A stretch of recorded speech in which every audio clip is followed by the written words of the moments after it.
Look at it. It's a mess in here. New, old headlights. And ta-da!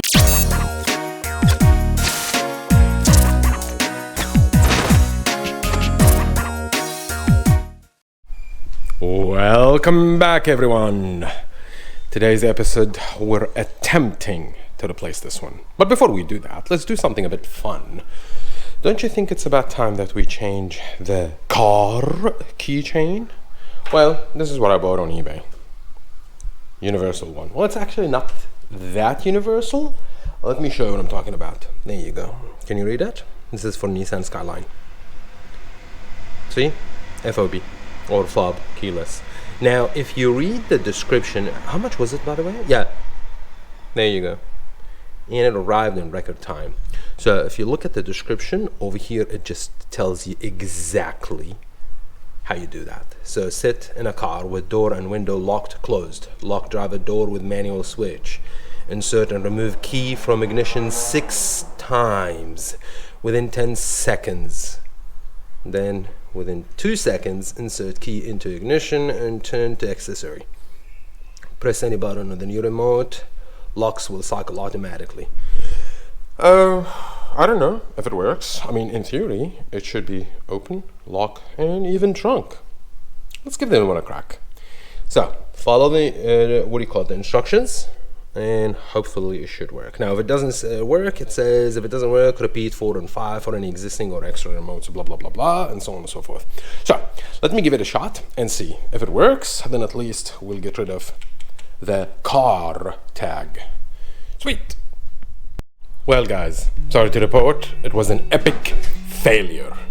I guess I know what seems to be the problem, because you see over here, if I'm locking this one and unlock it, that one technically should move, and when I lock it inside and put the key inside 6 times within 10 seconds, in all technicality, both door locks should open. Now when I do that, only that one opens, not this one.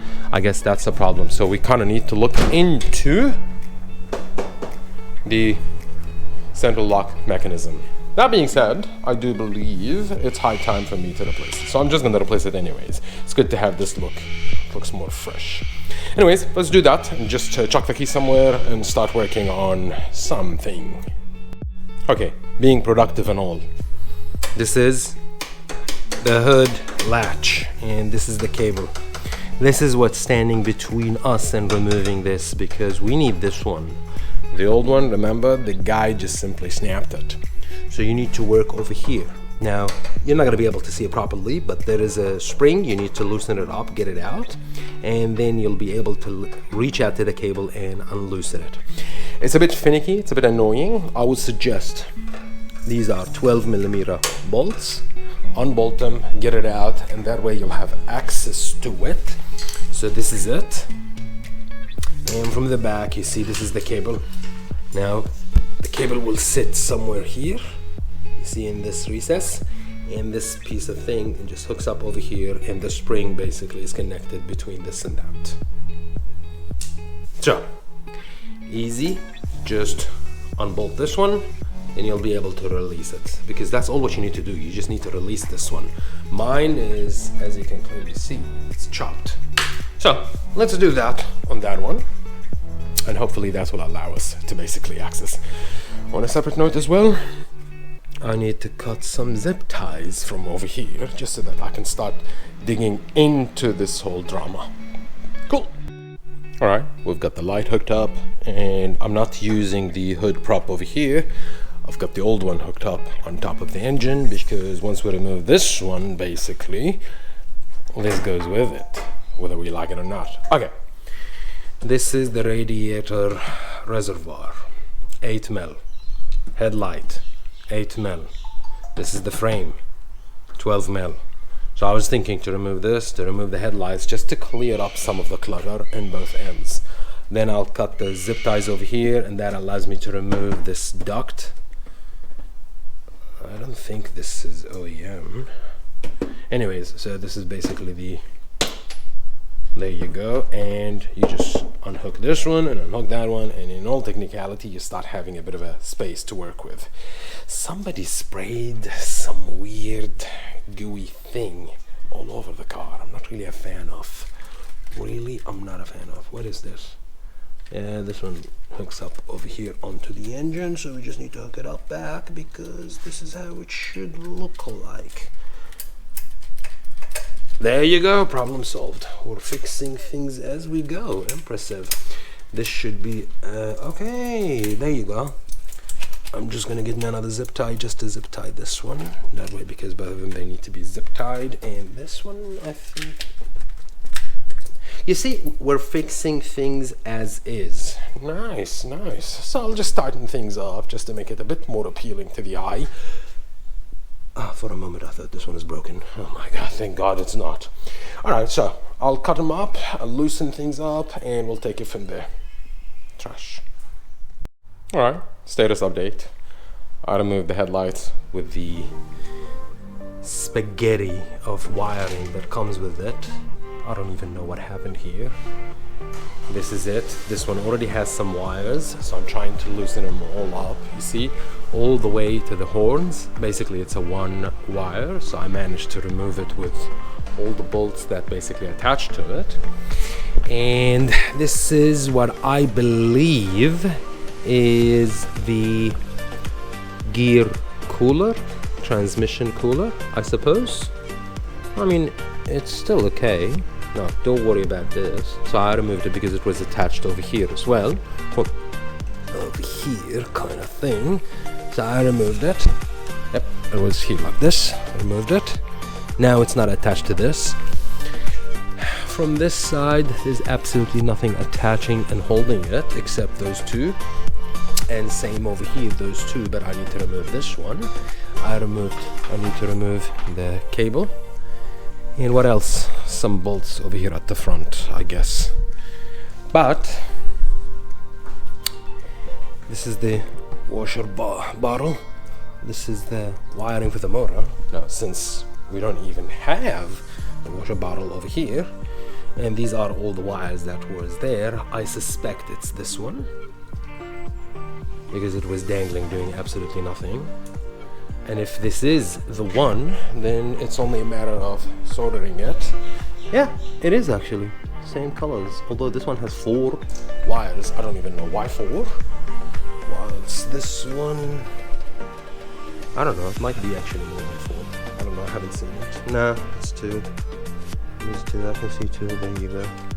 I don't know. We'll work on it. Wiring is definitely not my forte. So, unbolt these just to get the cable out. Fish it out. And what else? Oh yeah, I need to remove the wiring harness from over here just so that when I bolt it in, it'll be easier for me to do so rather than start working on it. Anyways, so here we are. So remove the wiring from over here, remove the remaining bolts, and hopefully this one will go out. Alright, so this was supposed to be a crash bar. See how it's buckled from over here? And look at the other side, it doesn't even have it. They put some sort of an aluminium piece. And this is L-shaped aluminium. It's not even a crash bar. I don't even know how on earth this one registered. Oh yeah, by the way, I had to remove the airbox. It's like 2 attachments, this one at the bottom and this one at the top. So you unbolt it from over here, and over here you just loosen this one and unplug it, the O2 sensor, I guess, and that's it. Now, the difference between what we had, the Radiator, it didn't come with a fan. This one has 2 fans, 1 and 2. Well, I'm assuming, yeah, that's why. But like it's a bit zip tied. At the bottom, if you look at it closely, I don't know if you can see. Yep, focus here. So this is the front radiator support, and it's not supporting the radiator when it should. So in theory, removing this one shouldn't be a problem with us. All what's left is basically this bolt and those 2 over there, and this one should be up. As you can see, the latch is already removed and the cable is right over here. Like I said, easy. And this one, I just unbolted it and just removed it, so it's not that big of a deal. Let's give this one a crack and take it out and see what kind of mess are we dealing. As for this one, I removed the wiring harness. It's right over there, so this one is, in theory, ready to be bolted on. Drama, but we need to do it. Look at it. It's a mess in here. New, old headlights. And ta-da! What a drama! Jesus, look at it. You see how damaged? Jesus. I don't even know if it has gas in it or not, but now I need to fix this one because it looks like a nightmare. Jeez. But yeah, see, exactly as I said. It's actually removable and interchangeable. Who knew? What did I step on?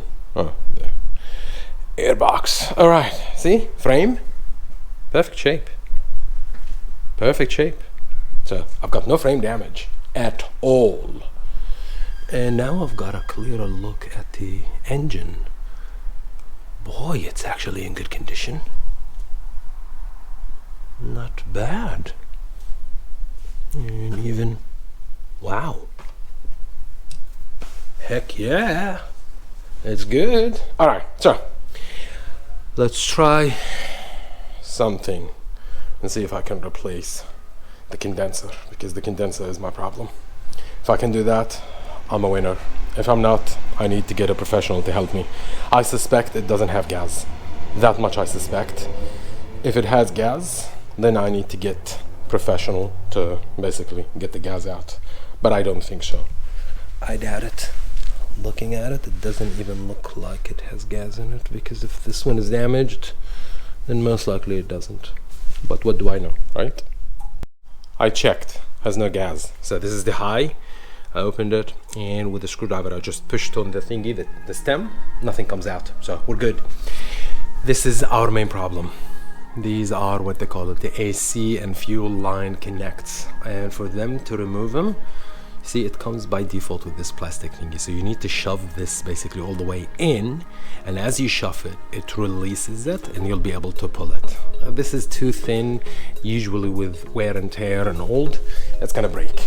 I bought some from super cheap order, so it comes with this set, and see, I managed to open and remove this one.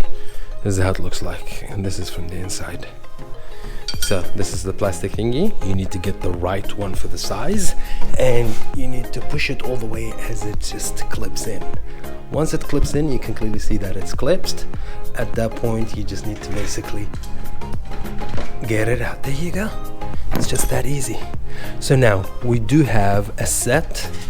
We have this beautiful, beautiful condenser.